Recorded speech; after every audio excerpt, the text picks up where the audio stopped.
Bismillahirrahmanirrahim. Assalamualaikum warahmatullahi wabarakatuh. Pertama-tama marilah kita panjatkan puja dan puji syukur kita kepada Allah Subhanahu wa taala karena berkat limpahan rahmat dan karunia-Nya lah kita masih diberi nikmat kesempatan kesehatan pada hari ini untuk dapat menyelesaikan tugas-tugas perkuliahan. Selanjutnya salawat serta salam talapah pula kita kirimkan kepada baginda Nabi besar Muhammad Shallallahu Alaihi Wasallam karena berkat beliaulah kita mendapatkan zaman yang terang benderang seperti sekarang ini.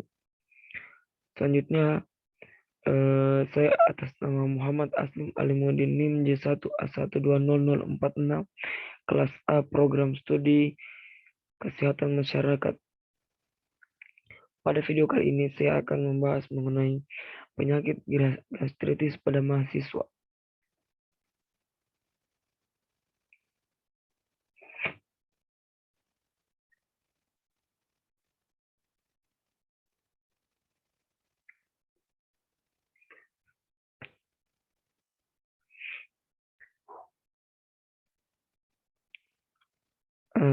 Baik, untuk yang pertama mengenai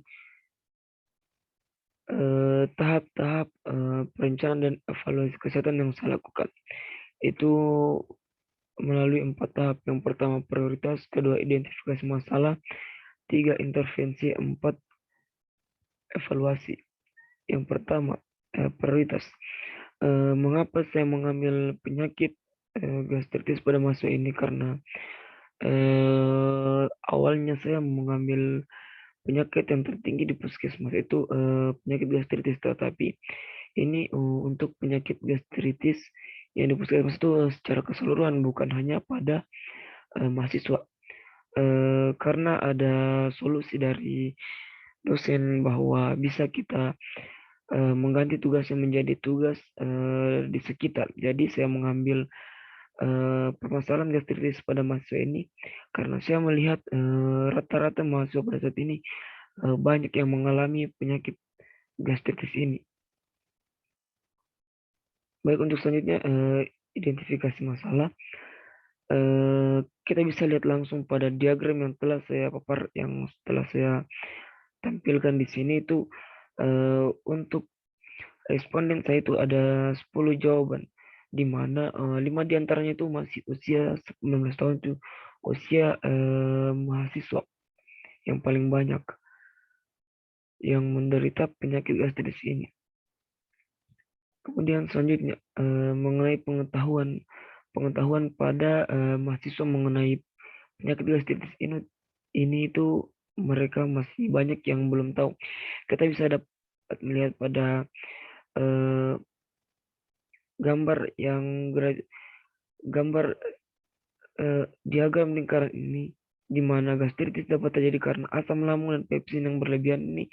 Rata-rata mereka menjawabnya ya, walaupun mereka sudah tahu bahwa gastritis ini dapat menyebabkan asam lambung dan pepsin, mereka tetap melakukan ataupun tidak mematuhi apa yang telah dijadikan pengetahuannya. Kemudian yang kedua, gastritis merupakan radang dinding jaringan lambung, yang mereka menjawabnya dengan 90% ya dan 10% tidak berarti. 9 orang ini mereka sepakat bahwa gastritis merupakan radang dinding jaringan lambung. Saya singgung sedikit mengenai pengetahuannya. Pada dinding lambung atau lapisan mukosa lambung manusia terdapat kelenjar yang menghasilkan asam lambung dan enzim pencernaan yang bernama pepsin seperti yang saya katakan tadi. Kemudian agar lapisan mukosa lambung tidak cepat rusak, maka pada kasus ini dinding lambung mengalami peradangan. Selanjutnya pencegahan. Pada tabel yang telah saya paparkan di sini mengenai pencegahan penyakit gastritis ini, yaitu saya makan tepat waktu membayar tugas dari kampus. Yang menjawab kadang-kadang di sini itu ada 70%. kemudian tidak kurang 10% dan sering 20%. Jadi di sini bisa kita lihat bahwa rata-rata mahasiswa pada saat ini sangat terbebani dengan tugas-tugas yang menumpuk, kemudian mereka tidak memperdulikan ataupun tidak memperhatikan kesehatannya sendiri, bahwa dia itu pada saat ini harusnya sudah makan, kemudian pada saat nanti lagi dia itu harus sudah makan.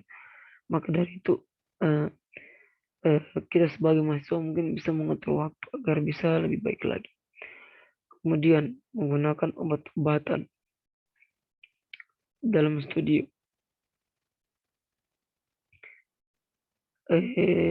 dalam penyakit ini, menggunakan obat-obat pengurangan rasa sakit. Di sini yang tidak pernah menggunakan ini sudah termasuk dalam pencegahan, bahwa obat-obatan tersebut jangan sampai bisa menjadikan kita merasakan penyakit gastritis ini.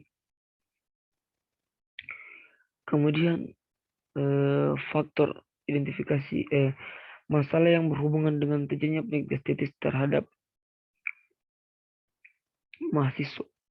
Seperti yang telah disebutkan sini, menurut teori HL10 yang menyatakan bahwa derajat kesehatan seseorang itu ditentukan oleh 4 faktor, yaitu lifestyle atau lingkungan, sosial, ekonomi, politik, budaya, pelayanan kesehatan, dan faktor estetik. Baik, untuk selanjutnya kita kenalan dulu dengan penyakit gastritis ini tuh definisinya dia apa sih? Baik, gastritis merupakan penyakit pada lambung yang terjadi akibat peradangan dinding lambung. Pada dinding lambung atau lapisan mukosa lambung ini terdapat kelenjar yang menghasilkan asam lambung dan pepsin dan enzim pencernaan yang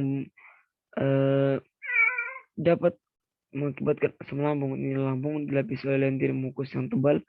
Apabila mukus tersebut rusak, dinding lambung rentan mengalami peradangan. Kemudian secara umum juga penyakit gastritis yang terdiri atas dua, yaitu akut dan kronis. Akut adalah peradangan pada lapisan lambung yang terjadi secara tiba-tiba, sedangkan sedangkan yang berupa gastritis ini dia terjadi secara bertahap ataupun secara berlangsung dengan lama. Baik, selanjutnya yang tahap ketiga yakni intervensi. Intervensi yang pertama itu mengenai waktu.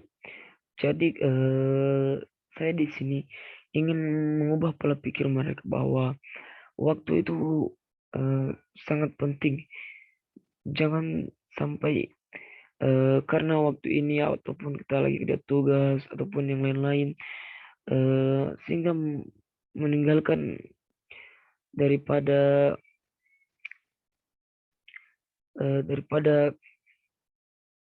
ini, ya seharusnya kita menggunakan waktu makan itu di saat langsung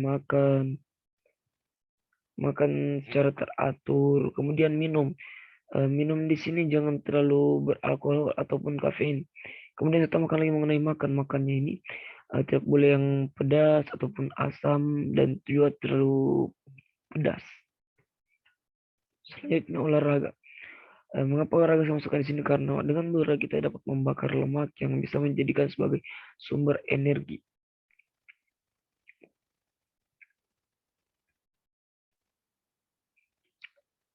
Selanjutnya untuk evaluasinya saya lakukan yang pertama itu menggunakan WhatsApp, seperti menanyakan kembali bagaimana kuesionernya, bagaimana diisi kuesionernya,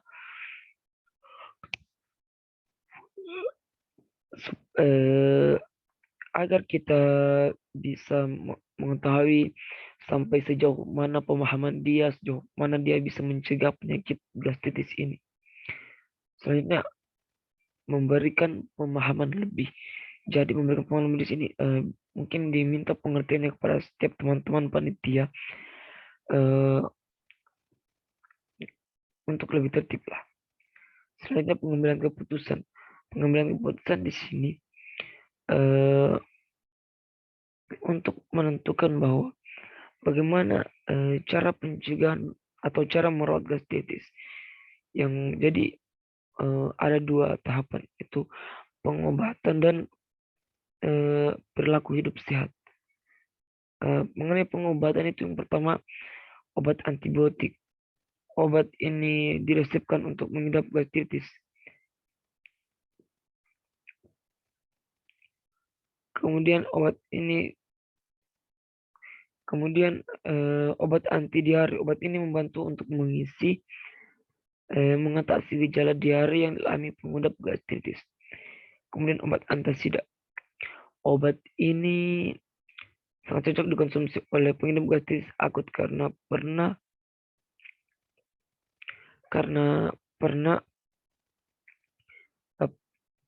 pengidap gastritis ini meminta surat pribadi begitu. Selanjutnya ini dia dokumentasi yang telah saya lakukan untuk ada beberapa responden saya yang tidak sempat saya dokumentasikan. Selanjutnya lebih dan kurang dan lebihnya mohon dimaafkan. Adapun ada salah-salah kata yang dapat menyinggung perasaan, saya ucapkan. Wassalamualaikum warahmatullahi wabarakatuh.